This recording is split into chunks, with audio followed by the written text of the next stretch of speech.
You had a dream, you had a timeline, you had a vision, and so now you feel behind and really disappointed that life didn't turn out the way you expected it to. Grieve the life you thought you'd be living by now. Grieve what you lost. Don't perform grief. Don't rush through it. Comparison is a thief. It convinces you that you're actually behind in a race that is not even yours. Welcome to the Rise and Rebuild podcast, where we break unhealthy cycles, heal what still hurts, and rebuild. If you're a woman of color, a firstborn daughter, a single woman, or a single mother, this is your space to finally breathe again. Hey friend, welcome back to the Rise and Rebuild podcast. I am so glad you tuned in today. Happy Wednesday, you all, or whatever day it is that you're watching and listening to this podcast. I hope our good Lord has been good and kind to you. He has been good and kind to me. I am so thankful. So if you're new here, welcome home. My name is Lydia, and I empower women like you to rise and rebuild. We are all about breaking unhealthy cycles, healing what still hurts, and rebuilding.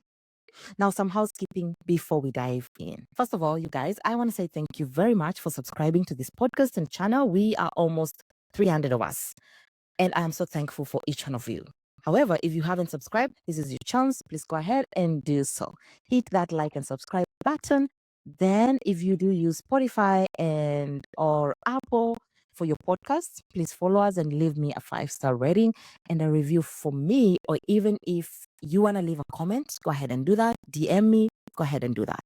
I appreciate you and thank you so much for your support. Second, some exciting news. As I said last week on the last episode, the She Heals program, which is my signature program, is now open for enrollment. I do this only once a year, you guys. So this is your chance to join me live for 12 weeks of coaching. And if you know this is your year of healing, do not let this chance pass you by.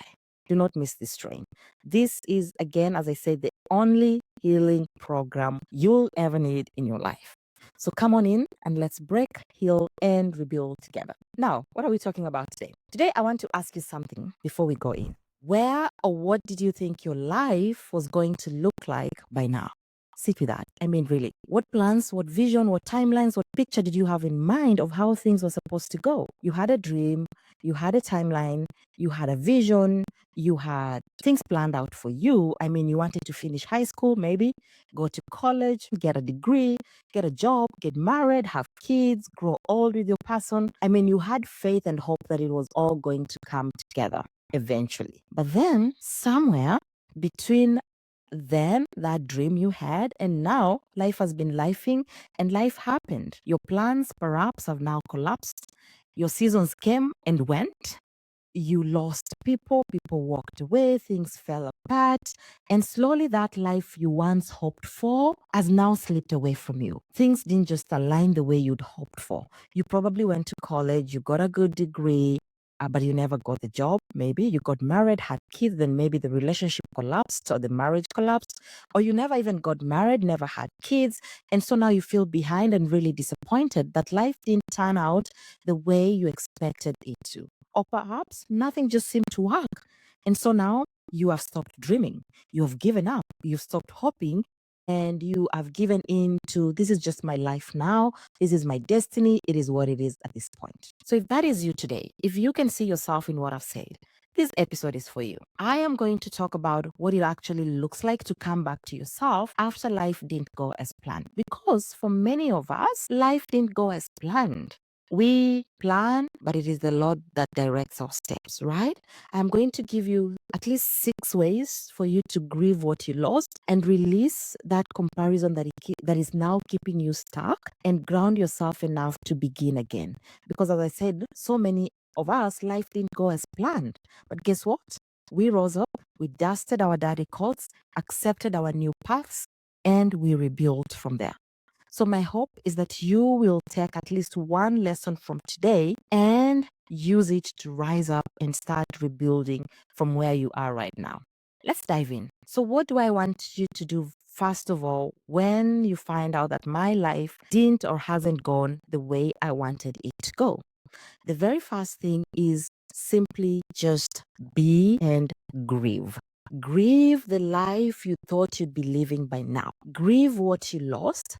Grieve what didn't happen or what happened because of what didn't happen. Don't perform grief. Don't rush through it. Don't spiritually bypass it with, hey, God has a plan. He know. Don't even think it's all okay. It's not. Until you really feel the weight of what actually happened, you don't get to the next level. Grieve. Because when a dream dies or gets deferred, we want to go into moving on very fast. We want to say the right things. We want to post the same scripture. And none of that is wrong, but we are often using it as a shortcut to avoid sitting with how much it actually hurts and pains. And when you skip the grieving part, it doesn't go away. It hides, it numbs itself in your body. It stays in you that you do not even have the courage to start again. You talk yourself out of new possibilities before you even give them a chance because you never grieved what you lost. You are somewhere inside of you, you're still protecting yourself from the last time things didn't work out. So I want you to be honest with yourself today. What is the dream that I had and how do I grieve it? Is it the marriage? Is it the child?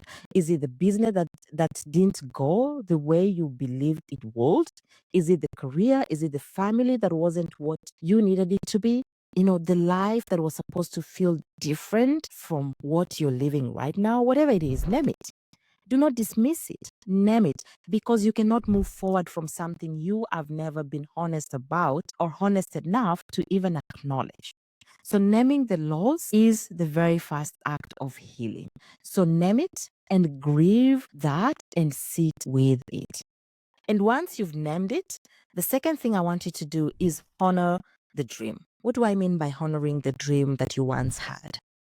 Listen, your dream was not foolish. It was not too big. It was not naive. It was not wishful thinking. This dream, these good things that you wished for yourself, it was planted in you by the good Lord.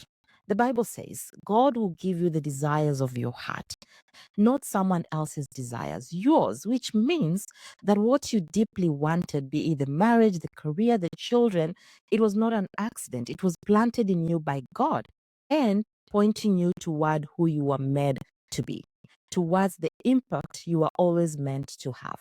So before you bury it and give up on it because that first version of the dream didn't survive, I want you to sit with it and ask yourself, what was the deeper desire underneath that dream? Because sometimes what we grieve is the form the dream took or the path the dream took, but what God planted in us is still there. It is the essence of the dream. Maybe the dream for you was marriage. Maybe the dream for you was children. Maybe the dream for you was career, the business.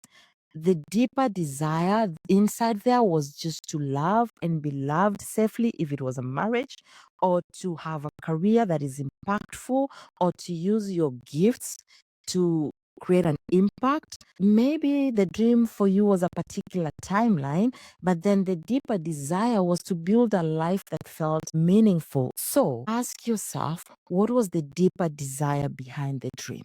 Because sometimes the original container breaks, but the calling is still there. It does not die.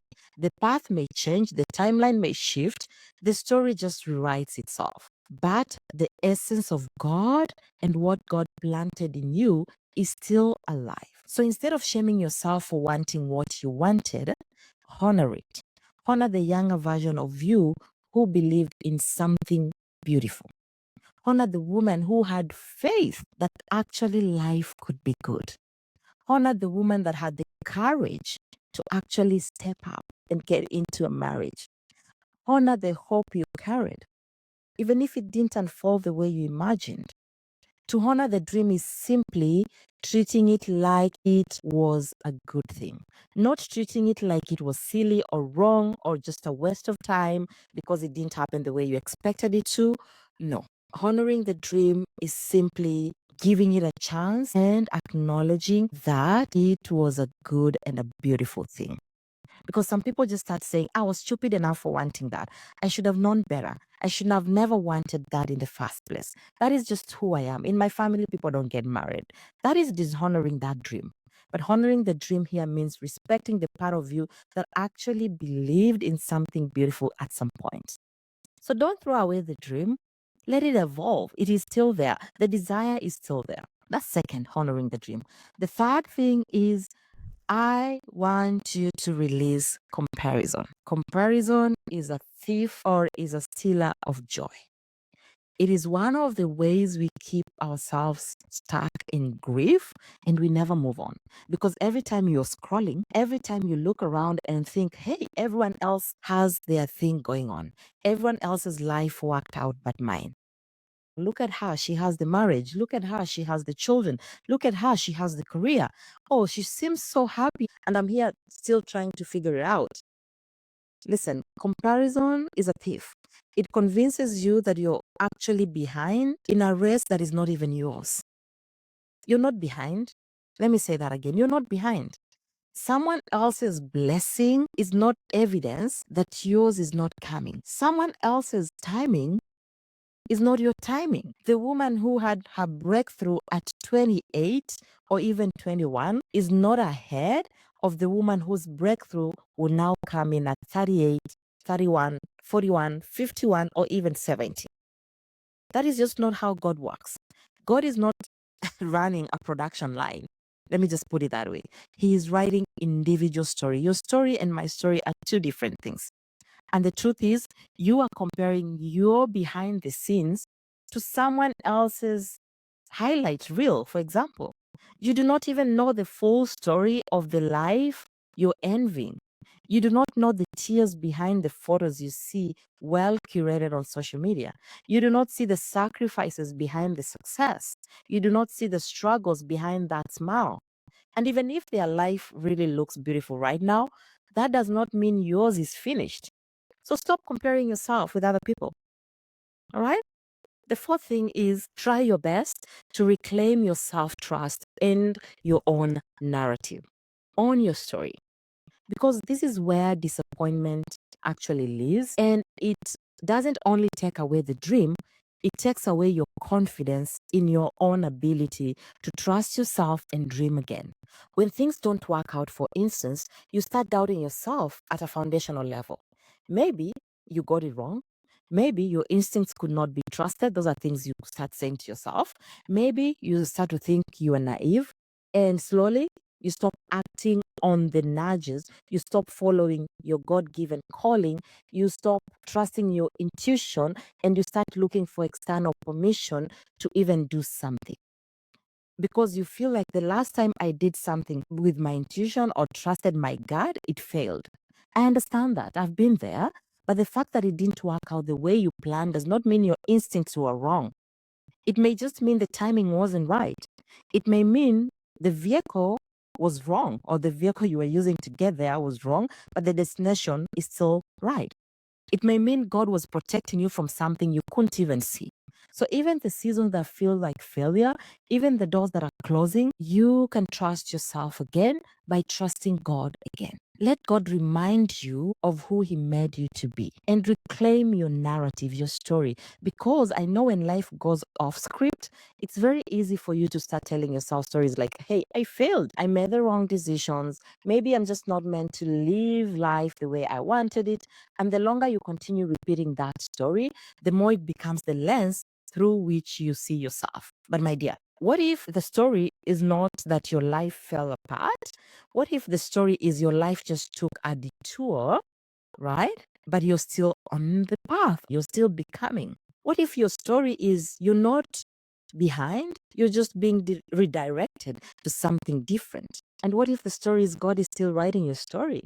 Don't give up, because the truth is many of us are giving up, and what we don't know is that many of the most beautiful lives are actually built after things are falling apart. After the divorce happens, the disappointment, after the season that didn't make sense, your rising comes in. Not because the pain was easy, but because the woman who came out of that situation is now much stronger, wiser, and clearer about who she is now. Good. The fifth thing is notice the glimmers while giving yourself an opportunity to start small again. This is actually where rebuilding begins.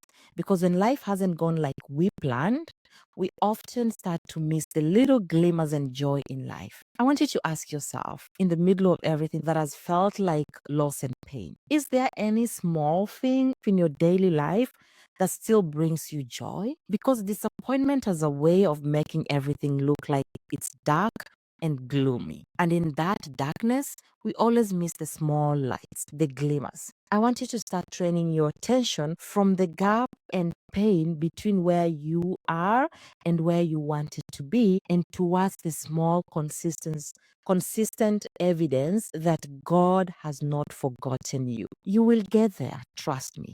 But you're here now, and here is still beautiful. Notice the glimmers. Notice the light cloud. Notice the joy of living every day. And while at it, give yourself the permission to start small again. I know when life hasn't gone as planned, we often feel like we need some big breakthrough to get back on track, or we don't even feel like we have the permission to start again. But I want to tell you this, give yourself the permission to start again. Make that small decision, one conversation, one new habit. Take one day at a time. You don't need to know the whole story, how it's going to unfold. You just need to give yourself the permission to start again while noticing the little glimmers and joy and hope in your story, even if your story did not unfold the way you wanted it to. Yes, things may not have panned out the way you hoped they will. You lost so many things along the way, but guess what? Your life is not over. You can still love again. You can still grow. You can still build something beautiful from where you are right now. And while at it, the final thing I want you to do is simply just take one brave step. One brave step. That is the difference between the woman who continues to stay stuck in their disappointment and the woman who comes through it with something new and rebuilds again. So ask yourself, what is the next brave step for me to take? Once I've given myself permission to start again. So what is that one small shift, one small action that I can take bravely? Is it trusting God with my life again? Is it allowing myself to hope again? Is it giving love another chance maybe? Is it forgiving someone who hurt me? Is it applying for that opportunity that I've been talking myself out of? Is it starting the business again?